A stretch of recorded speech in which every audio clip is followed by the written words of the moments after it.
Okay. तो आज मैं आप लोगों के साथ मेरे आरआरबी पीओ के इंटरव्यू का एक्सपीरियंस शेयर करना चाहती हूँ, जो मैंने लास्ट ईयर दिया था 2024 में। और जो मेरा इंटरव्यू था वो 25 नवंबर को था। मेरा सेकंड शिफ्ट में था, यानी कि 1 बजे मेरा था। और जो मेरा इंटरव्यू था वो 2:30 बजे ख़त्म हो गया था। वो मेरा ओवर हो गया था क्योंकि मेरा जो नंबर था वो मेरा 3rd या 4th नंबर था, इसलिए मेरा इंटरव्यू जल्दी ओवर हो चुका था। और मेरा जो ड्यूरेशन था वो 10 to 12 मिनट्स का था मेरे इंटरव्यू का। मैं गुजरात से हूँ, तो मेरा सेंटर वडोदरा में आया था, वहाँ पे इंटरव्यू था हम सबका ही। तो उसके बाद जब मेरा नंबर आया, मैं रूम में गई। मैंने मे आई कम इन सर करके डिनोट करा, तो उन्होंने मुझे अंदर बुलाया। फिर उन्होंने मुझे परमिशन दी बैठने की। फिर बैठी और फिर वहाँ से इंटरव्यू का सिलसिला स्टार्ट हुआ, जिसमें से जो मेन सर थे, जो 4 लोग थे पैनल में, जिसमें से 3 सर और 1 मैम थी। और जो मेन सर थे उन्होंने इंटरव्यू की शुरुआत की और उन्होंने मुझसे कहा कि अपना नाम बताइए, अपने बारे में अपना इंट्रो दीजिए।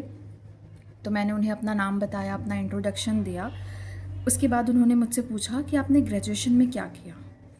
तो मेरा जो ग्रेजुएशन था वो मैंने बीकॉम से किया है, पर मैंने बैंकिंग में स्पेशलाइजेशन किया था। हमारे स्टेट में मतलब ऐसा ऑप्शन है कि आप 2 बैंकिंग रहती है, तो मैंने बैंकिंग लिया था। तो मैंने उनको बताया, सर मैंने बैंकिंग स्पेशलाइजेशन किया है। तो उन्होंने मुझसे पूछा कि क्या पढ़ा बैंकिंग में। उनका नेक्स्ट क्वेश्चन यही था, तो मैंने उनको बताया सर 2 बैंकिंग थी और उन दोनों में क्या क्या था। थोड़ा मैंने उनको ब्रीफ दिया उस चीज़ के बारे में। देन नेक्स्ट उनका क्वेश्चन जो आया वो आया, क्वार्टरली जीडीपी बताइए। एक्चुअली जो ये क्वेश्चन निकल के आया तो फिर मैं थोड़ी ब्लैंक हो गई, क्योंकि मुझे क्वार्टरली जीडीपी के बारे में बिल्कुल आइडिया नहीं था। मैंने उनको कहा, सॉरी सर मुझे क्वार्टरली जीडीपी के बारे में नहीं पता है, पर मुझे एनुअल जीडीपी के बारे में पता है, क्या मैं बता सकती हूँ। तो उन्होंने कहा ठीक है आप बता सकते हो, तो मैंने वो उनको बताया। देन उसके बाद उनका जो नेक्स्ट क्वेश्चन आया वो ये था कि कौन कौन से सेक्टर हैं जो जीडीपी को कंट्रीब्यूट करते हैं। तो ये जब उनका क्वेश्चन आया तो मैं थोड़ी ब्लैंक हो गई, क्योंकि हमें पता तो होता है पर उस मोमेंट पे हिट नहीं करता। तो मैं उनको आंसर कर रही थी, एक्चुअली वो आंसर गलत था। तो उन्होंने कहा नहीं आप गलत बता रहे हो। तो उन्होंने मेरी ऐसी थोड़ी सी हिंट देके मुझे थोड़ी हेल्प करी, तो तुरंत मेरे माइंड में क्लिक करा कि, तो मैंने उनको बताया sir private sector, public sector, service sector और मैन्युफैक्चरिंग, ऐसे करके मैंने उनको बोला। तो फिर उन्होंने कहा हाँ ठीक है। तो उनका नेक्स्ट क्वेश्चन था कि हाईएस्ट सेक्टर कौन सा है और आप उसके एग्जाम्पल दीजिए। तो एक्चुअली शायद मैं इस क्वेश्चन का आंसर नहीं दे पाती, क्योंकि मुझे इसके बारे में पता नहीं था। लेकिन मुझे इसके बारे में आइडिया था, क्योंकि मेरे कॉलेज में एक्चुअली मेरे प्रोफेसर ने बताया था कि जो सर्विस सेक्टर है वो इस टाइम पे सबसे ज़्यादा कंट्रीब्यूटिंग सेक्टर है हमारी जीडीपी में। तो वो चीज़ मैंने उनको यही कह के बताया था। और उसका एग्ज़ाम्पल भी मैंने दिया कि सर इंपोर्ट एक्सपोर्ट या फिर ऑनलाइन लर्निंग जो है वो सब सर्विस सेक्टर का एग्ज़ाम्पल है। ये 2 एग्ज़ाम्पल मेरे माइंड में आए थे और कुछ मुझे याद नहीं आया था उस मोमेंट पे। देन उसके बाद जो सर थे उनका नेक्स्ट क्वेश्चन था कि बैंकिंग किस सेक्टर में आता है। तो अब ये भी मेरे लिए कन्फ्यूजिंग था कि किस सेक्टर में आता है, समझ में ही नहीं आ रहा था। फिर पता नहीं कैसे ऑटोमेटिकली ऐसे निकला कि सर सर्विस सेक्टर, मैं श्योर भी नहीं थी। तो सर्विस सेक्टर में ऐसे बोल रही थी, इतनी कॉन्फिडेंट नहीं थी। और वो लोग बहुत ही ब्लैंक रहते हैं, कोई रिएक्शन नहीं देते। तो आपको खुद ही श्योरिटी रखनी पड़ेगी आप सही हो या आप गलत हो। उसमें से एक सर थे जो थोड़ी स्माइल दे रहे थे, उन्होंने थोड़ा सा नोट किया कि आप सही हो। तो इस आंसर के साथ फिर मैं आगे बढ़ी। फिर उन्होंने कहा कि बैंकिंग किस मिनिस्ट्री के अंडर में आता है। तो इस चीज़ का आइडिया था, तो ये मैंने उनको बोल दिया था कि बैंकिंग जो है वो फाइनेंस मिनिस्ट्री के अंडर में आता है। तो ये ठीक था। देन उसके बाद उनका क्वेश्चन था कि आप आईबीपीएस का फुल फॉर्म बताइए। तो इस क्वेश्चन का आंसर मुझे नहीं पता होता, लेकिन मैंने बहुत सारे यूट्यूब पे वीडियोस देखे थे जिस टाइम पे मेरा इंटरव्यू था। उस टाइम पे जिनका हो चुका था मैं उनके वीडियोस देखती थी।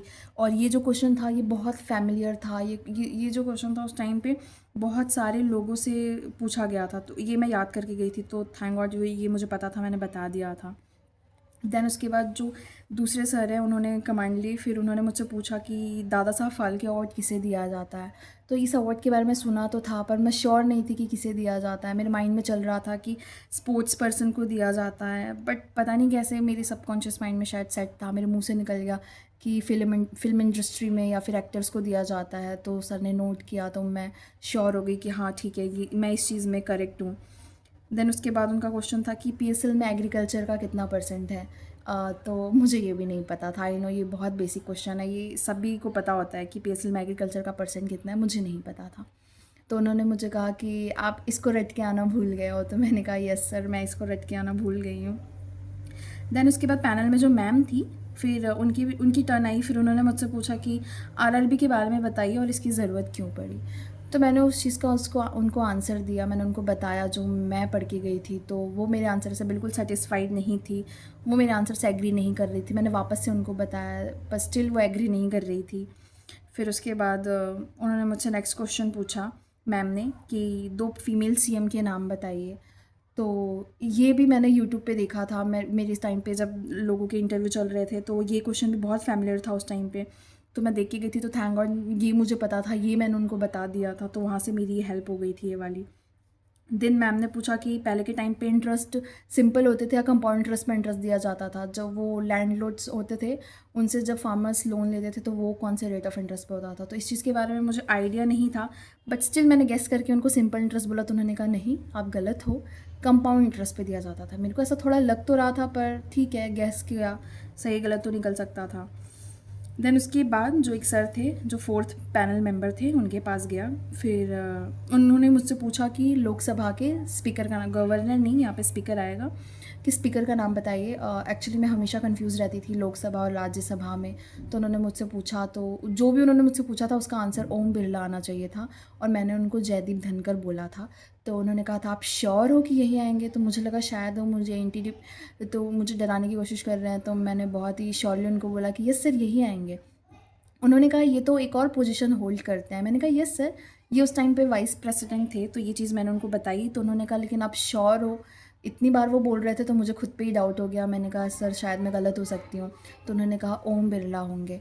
तो वो एक चीज़ थी जहाँ पे मेरा गलत हो गया आंसर, या फिर मुझे ऐसा लगता है कि उनको यहाँ पे ऐसा लगा होगा कि मैं नर्वस हूँ, मैं डाउट में हूँ, पर ऐसा नहीं था।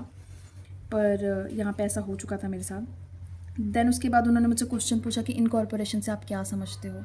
एक्चुअली इनकॉर्पोरेशन से क्या समझते हो, उन्होंने बोला, मेरे माइंड में कुछ भी हिट नहीं कर रहा था, मैं कोई क्लिक नहीं कर पा रही थी। तो मैंने उनको बोला कि सॉरी सर मुझे इस चीज़ का आइडिया नहीं है। फिर उन्होंने मुझसे पूछा कि नहीं आप सोच लो, सोच के जवाब दो कि आप इनकॉर्पोरेशन से क्या समझते हो।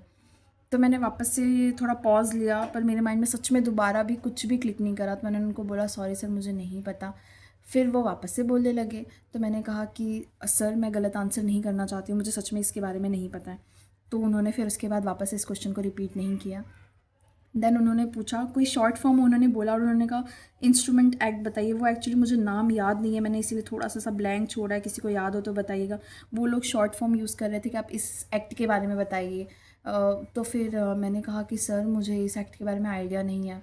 तो जो मेन पैनल मेंबर थे वो थोड़ा अग्रेसिव हो गए। उन्होंने मुझे कहा कि क्या पढ़ा था फिर आपने बैंकिंग में, कि आपको ये नहीं पता। और जब वो ये बोल रहे थे तो उन्होंने इस एक्ट का फुल फॉर्म बोला था कि आपको इस चीज़ के बारे में नहीं पता है, आपने बैंकिंग में क्या किया है। तो मैंने कहा कि उन्हें कि सॉरी सर मैं उसके शॉर्ट फॉर्म से अवेयर नहीं थी, अदरवाइज़ मुझे इसका आंसर पता है। और मैंने उनको इस चीज़ का आंसर दिया था। फिर उसके बाद ये मेरा लास्ट क्वेश्चन था, और मेरा ओवरऑल इंटरव्यू यहाँ पे ख़त्म होता है। उन्होंने मुझे कहा ठीक है कोई बात नहीं आप जाओ। और जब मैं बाहर आई तो मुझे ऐसा, मेरे अकॉर्डिंग मुझे ऐसा लगा कि मेरा इंटरव्यू ठीक गया। मुझे जितना आइडिया था मैंने उन सब के आंसर्स दिए। और जब रिज़ल्ट आया तो मैंने, एक्चुअली मेरा नहीं हुआ था सिलेक्शन, लेकिन मेरा स्कोर 75 था। मुझे इंटरव्यू में 75 मार्क्स भी मिले थे। भले मेरा सिलेक्शन नहीं हुआ था, लेकिन मैं लास्ट ईयर की वेटिंग लिस्ट में थी आरआरबी पीओ के, जिसका रिज़ल्ट कल फुल एंड फाइनल कल आया था। कल आरआरबी पीओ की 4th वेटिंग लिस्ट आई थी, जिसमें अनफॉर्चुनेटली मेरा सिलेक्शन नहीं हुआ है।